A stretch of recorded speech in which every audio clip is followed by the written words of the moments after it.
ഈ ഒരു ക്വസ്റ്റ്യനിൽ ഈ ഒരു ത്രികോണം എ ബി സി എന്ന് പറയുന്ന ത്രികോണം തന്നിട്ടുണ്ട്. ഒ ബി സി എന്ന് പറയുന്ന ത്രികോണവും തന്നിട്ടുണ്ട്. അതിനകത്ത് നമുക്ക് എ ബിയുടെ പകുതി കറക്റ്റ് മിഡ് പോയിൻ്റാണ് പി തന്നിട്ടുണ്ട്. എ സിയുടെ മിഡ് പോയിൻ്റാണ് ക്യൂ എന്ന് തന്നിട്ടുണ്ട്. അതുപോലെ തന്നെ ഈ ത്രികോണത്തിൽ ഒ ബിയുടെ മിഡ് പോയിൻ്റാണ് എസ് എന്നും ഒ സിയുടെ മിഡ് പോയിൻ്റാണ് ആർ എന്നും തന്നിട്ടുണ്ട്. നമുക്കറിയേണ്ട തിയറം എന്താണെന്ന് വെച്ചാൽ, ഒരു ത്രികോണത്തിൽ ഇതിൻ്റെ മിഡ് പോയിൻ്റ് ഇത്, ഇതിൻ്റെ മിഡ് പോയിൻ്റ് ഇത് ആണെങ്കിൽ നമ്മൾ ഇവിടെ വരയ്ക്കുന്ന വര, ഇങ്ങനെ വരയ്ക്കുന്ന വര ഇതിന് എന്തായിരിക്കും? പാരലലായിരിക്കും. മാത്രമല്ല ഇത് രണ്ടാണെങ്കിൽ ഇത് എത്രയായിരിക്കും? 4 ആയിരിക്കും, ഇരട്ടിയായിരിക്കും. ഇതാണ് നമുക്കറിയേണ്ട തിയറം. ഈ ഒരു വസ്തുവിൻ്റെ മിഡ് പോയിൻ്റാണ് ഇത്, ഇതൊരു സൈഡിൻ്റെ മിഡ് പോയിൻ്റാണ് ഇത് എങ്കിൽ ഈ വരയ്ക്കുന്ന വര ഉറപ്പായിട്ടും എന്തായിരിക്കും? പാരലലായിരിക്കും. പാരലലാണെങ്കിൽ ഇത് ഇതിൻ്റെ ഇരട്ടിയായിരിക്കും. മനസ്സിലായോ? ഇനി നേരെ തിരിച്ചും പറയാം. ഇത് ഇതിൻ്റെ പകുതിയാണെങ്കിൽ മാത്രമല്ല ഇതും പാരലലും ആണെങ്കിൽ ഉറപ്പായിട്ടും ഈ സൈഡിൻ്റെയും മിഡ് പോയിൻ്റ് ആയിരിക്കും ഇതും. ആ ഒരു തിയറം നമ്മൾ പഠിച്ചിട്ടില്ലേ? അത് ബേസ് ചെയ്തിട്ട് ചെയ്യേണ്ടതാണ്. നമ്മളോട് ചോദിച്ചിരിക്കുന്നത് B C equal to 12 centimetre. B C എത്രയാണെങ്കിൽ ബി സി 12 ആണെങ്കിൽ പി ക്യു എത്രയായിരിക്കും? പി ക്യു ബി സി എന്ന് പറയുന്ന വലിയ ത്രികോണത്തിൻ്റെ പകുതിയായിരിക്കും. ഇതും മിഡ് പോയിൻ്റാണ്. ഈ റേഷ്യോയും ഈക്വൽ, ഈ റേഷ്യോ ഈക്വൽ. അപ്പം ഇതും പകുതി ഇരട്ടിയുക. അപ്പോൾ ബി സി എന്ന് പറയുന്നത് 12 ആണെങ്കിൽ ഇത് ഉറപ്പായിട്ടും എത്രയായിരിക്കും? 6 ആയിരിക്കും, അതിൻ്റെ പകുതിയായിരിക്കും. അടുത്ത B C is equal to 12 metre. What is S R? B C എത്രയാണെങ്കിൽ? ബി സി 12 ആണെങ്കിൽ എസ് ആർ എത്രയായിരിക്കും? എസ് ആർ ബി സി 12 ആണെങ്കിൽ നമുക്കറിയാം ഈ ത്രികോണത്തിൽ എസ് ആറും ഇതിൻ്റെ മിഡ് പോയിൻ്റ് ആണെങ്കിൽ ഇതും ഒരു റേഷ്യോ, ഇതും ഒരു റേഷ്യോ ആണെങ്കിൽ ഈ സൈഡ് ഒരേ റേഷ്യോയിലേ വരത്തുള്ളൂ. അപ്പോൾ 12 ആണെങ്കിൽ ഇതിൻ്റെ പകുതി എത്രയാണ്? 6. അപ്പോൾ ഇതും 6 ആയിരിക്കും. ഇനി O A is equal to 8. ഏതാ? ഒ എ എന്ന് പറയുന്നത് 8. എവിടെ O A is equal to 8 ആണെങ്കിൽ what are the values of P S and Q R? P S എവിടെ?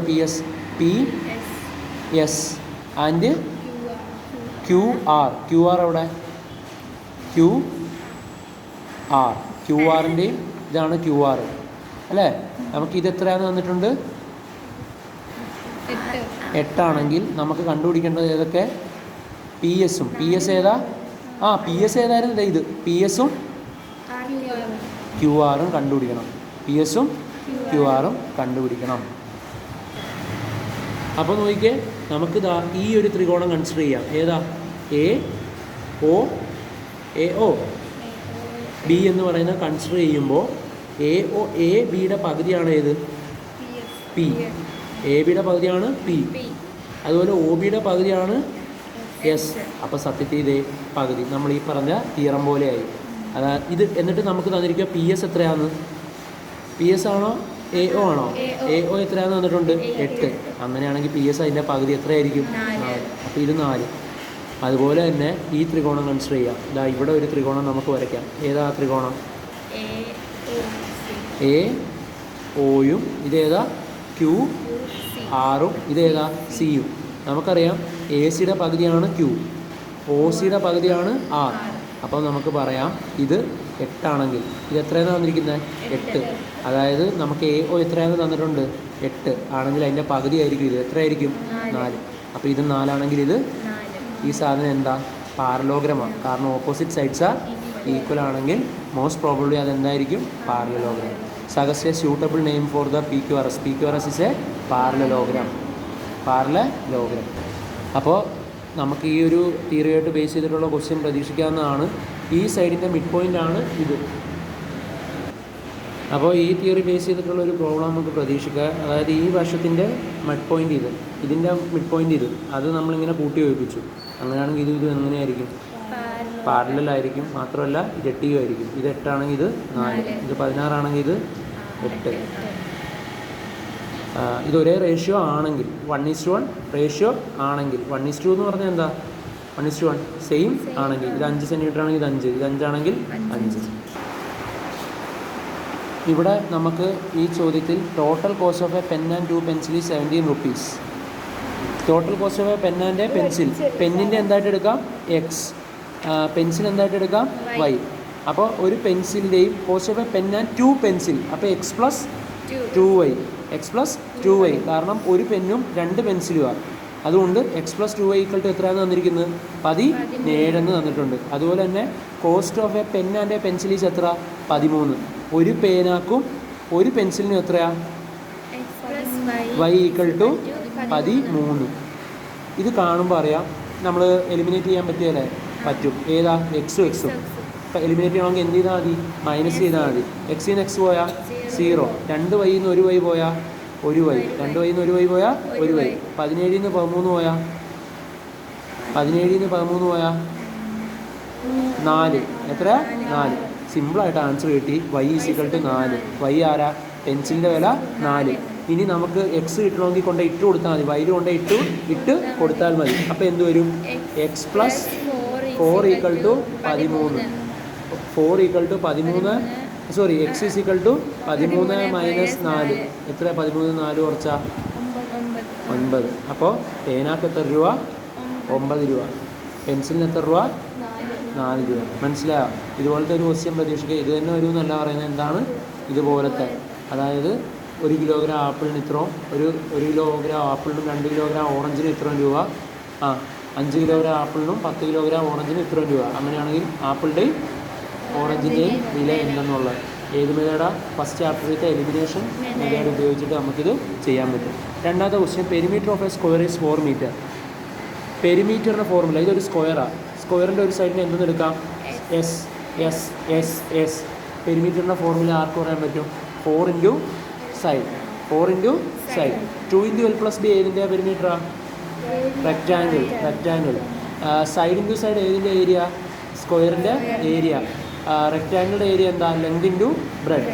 സ്ക്വയറിൻ്റെ എന്താ? Side into side. അപ്പോൾ ഏരിയ. അതുപോലെ പെരിമീറ്റർ എത്രയാണ്? 4 ഇൻറ്റു സൈഡ്. അതെങ്ങനെയാണ് 4 സൈഡ് കിട്ടിയത്?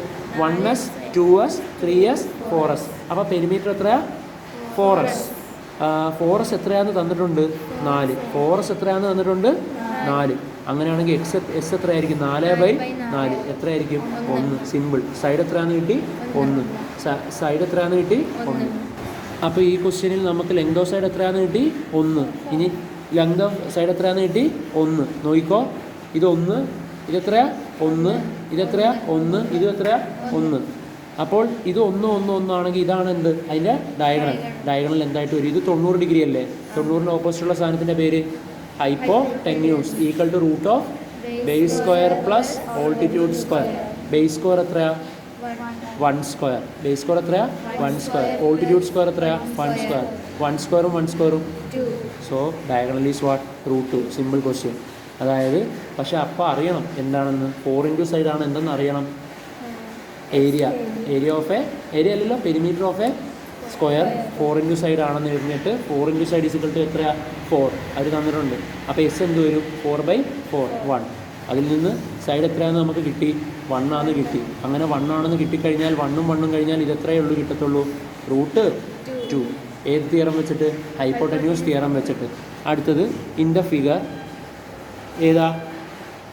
P divides AB in the ratio 1:2. ഇത് കൂട്ട് ക്വസ്റ്റ്യൻ എന്നും ചോദിക്കുന്നതാണ്. ഇതിൻ്റെ റേഷ്യോ എന്താണ്? 1:2. ഇത് 1:2 റേഷ്യോയിൽ ഉണ്ടെങ്കിൽ നമ്മൾ പഠിച്ചായിരുന്നു ഇതും ഈ ലൈനും പാരലൽ ലൈൻസാണ്. പാരലൽ ലൈൻസ് 2 ലൈനെ എങ്ങനെയുള്ളൂ സ്പ്ലിറ്റ് ചെയ്യത്തുള്ളൂ? 1:2 റേഷ്യോ തന്നെ. ഇത് 1:2 ആണെങ്കിൽ ഇതും എന്ത് തന്നെയായിരിക്കും? 1:2. ഒന്നും ആലോചിക്കേണ്ട. ഇതും പാരലൽ ലൈൻസ് ആണെങ്കിൽ ഈ വരയും ഒരേപോലെ സ്പ്ലിറ്റ് ആകത്തുള്ളൂ. എന്താകത്തുള്ളൂ? സ്പ്ലിറ്റ് ആകത്തുള്ളൂ. അപ്പോൾ ഇത് 1:2 റേഷ്യോ ആണെങ്കിൽ ഇതെന്താ? 1:2. ഇത് 3:2 ആണെങ്കിൽ ഇതെന്താ? 3:2. അപ്പോൾ 1:2 ആണെങ്കിൽ ഇത് 1:2 റേഷ്യോ തന്നെ സ്പ്ലിറ്റ് ചെയ്യത്തുള്ളൂ. ഇനി BC ആൻഡ് PDR പാരലൽ എന്ന് തന്നിട്ടുണ്ട്. ഇത് എന്താണെന്ന് തന്നിട്ടുണ്ട്? Parallel. What is AD is to CD? AD is to CD എന്താണെന്ന ചോദ്യം. അതായത് 2 പാരലൽ വരകൾ ഒരേ റേഷ്യോയിലായിരിക്കും 2 ലൈൻസിനെ എന്ത് ചെയ്യുന്നത്? സ്പ്ലിറ്റ് ചെയ്യുന്നത്. ഇത് 1:2 ആണെങ്കിൽ ഒന്നും ആലോചിക്കേണ്ട, ഇതും എന്തായിരിക്കും? 1:2 തന്നെ ആയിരിക്കും. അപ്പോൾ ഈ ആൻസർ എന്താ? What is AD is to CD? ADയും CDയും എത്ര ആയിരിക്കും? റേഷ്യോ 1:2 തന്നെ ആയിരിക്കും. ഇനി അടുത്തതാണ്, ഇതും കഴിഞ്ഞ കൊല്ലങ്ങളിലെല്ലാം ചോദിച്ചിട്ടുള്ള ചോദ്യമാണ്. കാരണം നമുക്കറിയാം ചാപ്റ്റർ എന്ത് ചെയ്തതേ ഉള്ളൂ? മാറ്റിയിട്ടതേ ഉള്ളൂ. ഈ ചാപ്റ്റർ തന്നെ കഴിഞ്ഞ കൊല്ലം ഉണ്ടായിരുന്നു. അപ്പോൾ ഇതാണ് ചോദ്യം. നോക്കിക്കേ, അതിൻ്റെ അകത്ത് ഇതാണ് ചോദ്യം. ഏതാ റേഷ്യോ? 1:2. എന്താ അർത്ഥമാക്കുന്നതെന്നറിയാമോ? ഇതൊന്നാണെങ്കിൽ ഇത് എത്രയാണെന്ന് അർത്ഥം? 2. ഇത് 5 ആണെങ്കിൽ ഇത് എത്ര വരും? 10. ഇത് 6 ആണെങ്കിൽ ഇത് എത്ര വരും? 12. കാരണം 1:2 എന്ന് പറഞ്ഞാൽ 1-ൻ്റെ ഇരട്ടിയല്ലേ എത്ര? 2. അപ്പോൾ 8 ആണെങ്കിൽ 16, 10 ആണെങ്കിൽ 20. അപ്പോൾ ഇവർ വന്നിരിക്കുക AD = 5. AD ഏതാ? AD 5 ആണെങ്കിൽ AC എത്രയായിരിക്കും? AC എന്ന് പറഞ്ഞാൽ ഇതും നമുക്കറിയാം. റേഷ്യോ 1:2 ആ. 1-നെ 5 ആക്കണമെങ്കിൽ എന്തുകൊണ്ടാണ് മൾട്ടിപ്ലൈ ചെയ്തത്? 1-നെ 5 കൊണ്ടാണ്. 1-നെ ഇവരെന്താക്കി? 5 ആക്കി. എത്ര കൊണ്ടാണ് മൾട്ടിപ്ലൈ ചെയ്യേണ്ടത്? 5 കൊണ്ട്. അങ്ങനെയാണെങ്കിൽ 2-നെ എത്ര കൊണ്ട് മൾട്ടിപ്ലൈ ചെയ്യണം? 5 കൊണ്ട്. അപ്പോൾ 2 5 10. അല്ലെങ്കിലും വെട്ടിക്കുറച്ച് ചോദിക്കുക. 5-ൽ 5 എത്ര വട്ടം? 1 വട്ടം. 10-ൽ 5 എത്ര വട്ടം? 2 വട്ടം. 1:2 വരുന്നത് കണ്ടോ? അപ്പോൾ 1:2 ഇവർ ഇത് എത്രയെന്ന് തന്നിട്ടുണ്ട്? 5. അപ്പോൾ നാച്ചുറലി 1:2 റേഷ്യോ ആയതുകൊണ്ട് ഇത് 2 × 5 എത്രയായിരിക്കും? 10. എങ്ങനെയാണ് ഈ 1-നെ 5 ആക്കാൻ എന്തുകൊണ്ടാണ് മൾട്ടിപ്ലൈ ചെയ്തത്? 5 കൊണ്ട്. അതപ്പോൾ 1 × 5 5. അപ്പോൾ 2-നെ എത്ര കൊണ്ട് മൾട്ടിപ്ലൈ ചെയ്യുക? 5. എത്രയാ? 10. വെട്ടിക്കുറയ്ക്കുമ്പോൾ 5-ൽ 5 എത്ര പ്രാവശ്യം? 1 പ്രാവശ്യം. 10-ൽ എത്ര പ്രാവശ്യം? 2 പ്രാവശ്യം. എത്രയാണ്? സോ ആൻസർ ഈസ് 1:2 എന്ന് വെട്ടിക്കുറയ്ക്കുമ്പോൾ വരും. മനസ്സിലായോ? സോ മൊത്തം AC എത്രയാ? 5 + 10 15 സെൻറ്റിമീറ്റർ. മനസ്സിലായോ? സിമ്പിൾ ചോദ്യമല്ലേ? അടുത്ത ക്വസ്റ്റ്യൻ നമ്മുടെ 4ാമത്തെ ചാപ്റ്ററിൻ്റെ ബേസ് ചെയ്തിട്ടുള്ള എക്സും വൈയും are related by x + y = 12 and xy = 11. ഇത് കൂട്ട് ചോദ്യം ഭയങ്കര സിമ്പിളായിരിക്കും കേട്ടോ. നോക്കിക്കോ. Right expansion for x + 1 × y + 1. x + 1 × y + 1 into ചെയ്യാൻ വളരെ സിമ്പിൾ. നമ്മൾ 4ാമത്തെ ചാപ്റ്റർ കണ്ടില്ലേ?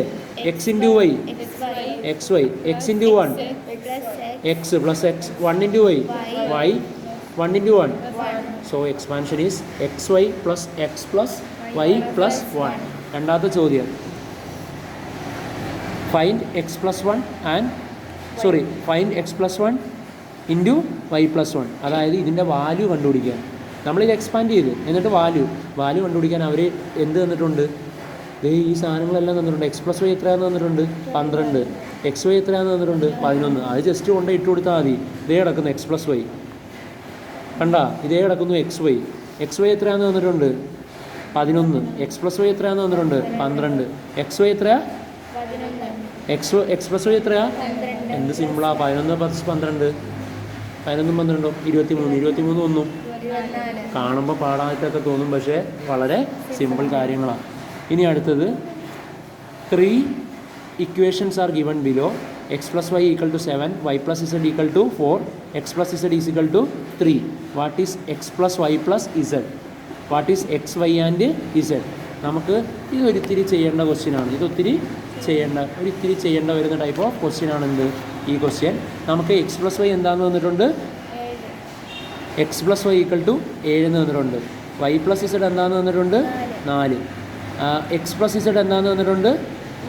3. നമ്മളോട് ചോദിച്ചിരിക്കുന്ന എക്സും വൈ യും കൂട്ടുന്നത് എത്രയാണ്? എക്സും വൈ യും അല്ലേ? എക്സും വൈ യും ഇതാ ഇങ്ങനെ 3 എണ്ണം അടുപ്പിച്ച് എഴുതുക.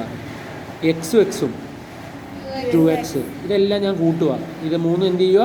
കൂട്ടുക. എക്സും വൈയും ഇസഡും 2z = 7 4 11 11 3 14. ഇതിനെല്ലാം എന്ത് കോമൺ എടുക്കാം? 2. x + y + z = 14. അങ്ങനെയാണെങ്കിൽ x + y + z എന്തായിരിക്കും? ഇതുണ്ടോ? ഇതെല്ലാം കൂട്ടുമ്പോൾ 2x 2y 2z എന്ന് വരും. = 14 എന്ന് അവർ ക്വസ്റ്റ്യനിൽ തന്നിട്ടില്ലേ? എങ്ങനെ നമുക്ക് 14 കിട്ടിയേ? 7 4 11 11 3 14. എന്നിട്ട് 2 കോമൺ എടുത്തു. അപ്പോൾ 2 × x + y + z = 14. അപ്പോൾ x + y z എത്ര വരും? 14/2. 14 എത്ര 2 ഉണ്ട്? 7 പ്രാവശ്യം. x + y z എന്തായിട്ട് കൊടുത്തു? 7. നമുക്കിഷ്ടമുള്ള വാല്യൂസ് കണ്ടുപിടിച്ചാൽ മതി. എക്സിൻ്റെയും വൈയുടെയും ഇസഡിൻ്റെയും ഇതിന് ഇക്വലൻ്റ് ആയിട്ടുള്ള വാല്യൂ കണ്ടുപിടിക്കാനാണ് ചോദിച്ചിരിക്കുന്നത്. നമ്മൾ എന്ത് ചെയ്യുമെന്ന് വെച്ചാൽ x + y ആദ്യം ഇസഡിന് എന്ത് കൊടുക്കും? 0 എന്ന് ചുമ്മാ കൊടുക്കും. = എന്താക്കും? 7. അതായത് ഇസഡിൻ്റെ വാല്യൂ നമ്മൾ ആദ്യം എന്തെടുത്തു? നമ്മൾ തന്നെ 0 എടുത്തു. എത്ര എടുത്തു? 0. പിന്നെ ഉള്ളത് എന്താ? x + y = എന്ത് വരും? 7 വരും. x + y = 7. എക്സ് നമ്മൾ എന്ത് കൊടുത്താൽ? x = 3 കൊടുത്താൽ y = എത്രയാ? 4. അപ്പോൾ ആലോചിച്ച് നോക്കിയേ. 0 + 3 + 4 7. അതായത് ഇത് കൂട്ടൊരു ചോദ്യം വന്നാൽ എന്ത് ചെയ്യുക? നമ്മൾ ട്രയൽ ആൻഡ് എറർ മെത്തേഡിൽ ചുമ്മാ ഒരു ഇസഡിന് കൊണ്ട് എന്ത് കൊടുക്കുക? ഒരു എണ്ണത്തിന് കൊണ്ട് 0 കൊടുക്കുക. മറ്റേ രണ്ടും കൂടെ കൂട്ടുമ്പോൾ കിട്ടുന്ന രീതിയിൽ എഴുതി വെച്ചാൽ മതി. അല്ലെങ്കിൽ അല്ലാത്ത രീതിയിൽ അത് ചെയ്യാൻ വളരെ ബുദ്ധിമുട്ടാണ്. സിമ്പിൾ മെത്തേഡിൽ ചെയ്തു വെച്ചാൽ മതി. പിടി കിട്ടിയല്ലോ? ഇസഡിന് കറക്റ്റ് അല്ലേ? എക്സിൻ്റെ വാല്യൂ 3, വൈയുടെ വാല്യൂ 4, ഇസഡിൻ്റെ വാല്യൂ 0, 4 3 7 കിട്ടുന്നുമുണ്ട്. ഇവിടെ ചെയ്യേണ്ട മറക്കരുത്, ഇത് എന്തായാലും ചെയ്യണം. നമ്മളോട് എക്സും വൈ ഇസഡും കൂട്ടുന്ന എത്രയാണെന്ന് ചോദിച്ചിരിക്കുന്നത്. അതിനുവേണ്ടി എക്സും എക്സും 2x, വൈയും വൈയും 2y, ഇസഡും ഇസഡും 2z is equal to 14. 2 × x + y = 14. x + y z = 14/2 = 7. ഇത് കണ്ടിട്ട് ഏത് ചാപ്റ്റർ ആയിട്ടത് പോലെ തോന്നുന്നു? ഇത് ഏതാ? സെക്കൻഡ് ചാപ്റ്റർ, ഹൈപ്പോട്ടന്യൂസ് തിയറം ഉള്ള chapter. The perpendicular distance from the vertex to the opposite side of equilateral triangle is, ഇത് ഇക്വിലാറ്ററൽ ട്രയാങ്കിളാണ്. ഇക്വിലാറ്ററൽ എന്ന് പറഞ്ഞാൽ എല്ലാ സൈഡും ഈക്വൽ. ഇത് √3 ആണെന്ന് തന്നിട്ടുണ്ട്. What is a length of the side എന്ന എഴുതിയ distance from the vertex opposite side of an equilateral triangle is √3 cm. What is a length of it side? ഇതിൻ്റെ സൈഡും ഇതിൻ്റെ സൈഡും ഇതിൻ്റെ സൈഡും എത്ര? Find the area of this triangle. ഇതിൻ്റെ ട്രയാങ്കിളിൻ്റെ ഏരിയ എന്തെന്നാണ് നമുക്ക് ചോദിച്ചിരിക്കുന്നത്. അപ്പോൾ ഇതെങ്ങനെയാണ് കണ്ടുപിടിക്കേണ്ടതെന്ന് വെച്ചാൽ, ഇത് √3 ആണെന്ന് തന്നിട്ടുണ്ട്. നിങ്ങൾ കാണാതെ പഠിച്ചു വെക്കണം. ഇക്വിലാറ്ററൽ ട്രയാങ്കിൾ ആണെങ്കിൽ ഈ ആംഗിൾ എത്ര വരും? ഉറപ്പായിട്ടും ആർക്ക് പറയാൻ പറ്റും? ഇക്വിലാറ്ററൽ ട്രയാങ്കിളിൻ്റെ ഓരോ ആംഗിളും എത്ര? 60. എത്രയായിരിക്കും? 60. ഇത് അറിയാം, എത്രയാ? 90. 60 90, ഇതോ 30. നിങ്ങൾ പഠിച്ചു വെച്ചോ. 30:60:90 ഡിഗ്രിയാണ് വരുന്നതെങ്കിൽ പഠിപ്പിച്ചിട്ടുള്ള നമ്മൾ 1:√3:2 ആയിരിക്കും. അതായത് 30യുടെ ഓപ്പോസിറ്റുള്ള സൈഡ് ഏതായിരിക്കും വരുന്നത്? 1. 60യുടെ ഓപ്പോസിറ്റ് ഏതാണ്? √3. അതുകൊണ്ട് ഉറപ്പിക്കാം. കണ്ടോ, ഇവിടെ √3 വന്നുകൊണ്ട് 60യുടെ ഓപ്പോസിറ്റ് കണ്ടോ കറക്റ്റായിട്ട് √3. 90യുടെ ഓപ്പോസിറ്റ് 2. അപ്പം നമുക്ക് കിട്ടി ഇതെത്രയാണ്? 2. ഇതെത്രയാ? 2. ഇതെത്രയാ? 1. ഇതെത്രയാ? 1 1 2. മനസ്സിലായി? ഇത്രേ ഉള്ളൂ. പക്ഷേ എന്തറിയണം? 30:60:90 വേറെ വരാൻ ചാൻസ് ഉള്ളതാണ്.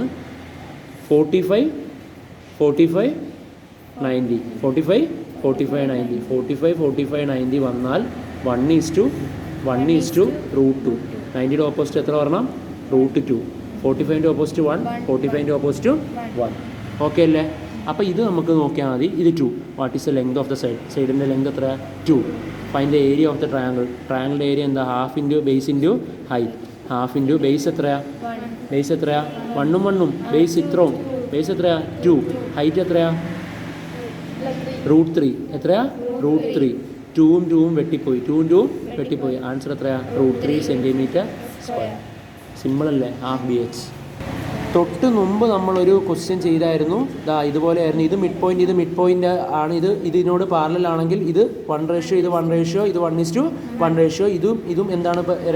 ഇതിൻ്റെ ഇരട്ടിയായിരിക്കും ഇതെന്ന് നമ്മൾ പഠിച്ചു. അതായത് ഇതും ട്രയാങ്കിളിൻ്റെ ഇത് മിഡ് പോയിൻ്റ്, ഇതും മിഡ് പോയിൻ്റ്. ഇത് 1, ഇതും 1:, ഇത് 1:, ഇത് 1:, ആണെങ്കിൽ ഇതിൻ്റെ ഇരട്ടിയായിരിക്കും ഇതെന്ന് പഠിച്ചു. അതുപോലെ ഇത് വേറൊരു തിയറമാണ്. എന്നാന്ന് കേട്ടോ? ഇതും പാരലൽ ലൈൻസ് ആണെങ്കിൽ ഇത് 1:2 റേഷ്യോ ആണെങ്കിൽ ഇതും എത്ര റേഷ്യോയിലേ വരത്തുള്ളൂ? 1:2 റേഷ്യോയിലേ വരത്തുള്ളൂ. മനസ്സിലായോ? ഇതും ഇത് ഇങ്ങനെ വരയ്ക്കുന്നത്. ഇത് 3:1 റേഷ്യോ ആണെങ്കിൽ ഇതും എത്രയേ ഉള്ളൂ വരത്തുള്ളൂ? 3:1. അപ്പോൾ ഈ ചോദ്യം ഒന്ന് നോക്കാം. If the point G is the median divides the median of the triangle in the ratio 2:1. 2 ഇവിടെ വരുമോ? 1 ഇവിടെ വരുമോ? എവിടെയാണ് വരുന്നത്? ഇവിടെയാണ് 2, ഇവിടെയാണ് 2. ഇവിടെയാണ് 2 വരാൻ കാരണം നമുക്കറിയാം നീളം കൂടുതൽ. അപ്പോൾ ഇതാണ് 2:1 റേഷ്യോ. മനസ്സിലായോ? 2:1 റേഷ്യോയിലാണ് ഈ ADനെ G എന്ത് ചെയ്യുന്നത്? സ്പ്ലിറ്റ് ചെയ്യുന്നത്. In the figure the line PQ is parallel to BC. ഈ PQ എന്തിന് പാരലൽ വന്ന് വന്നിട്ടുണ്ട്? BCക്ക് പാരലൽ വന്ന് വന്നിട്ടുണ്ട്. ഇത് 2:1 റേഷ്യോ ആണ്. ഇവിടെ എഴുതിയും വെച്ചിട്ടുണ്ട് 2:. അപ്പം നമുക്ക് ഉറപ്പിക്കാം ഈ ത്രികോണം കൺസിഡർ ചെയ്താൽ. ഏത് ത്രികോണം? ഈ ത്രികോണം കൺസിഡർ ചെയ്യുമ്പോൾ ഇത് ഏത് റേഷ്യോ ആയിരിക്കും? 2:1. ഇതും അപ്പോൾ എന്ത് തന്നെയായിരിക്കും? 2:1. ഈ ത്രികോണം കൺസിഡർ ചെയ്യുമ്പോൾ ഇത് 2:1 ആയതുകൊണ്ട് ഇതും എത്ര തന്നെയായിരിക്കും? 2:1 ratio. Write the special name of the G. അതിൻ്റെ സ്പെഷ്യൽ നെയിമാണ് എന്ത്?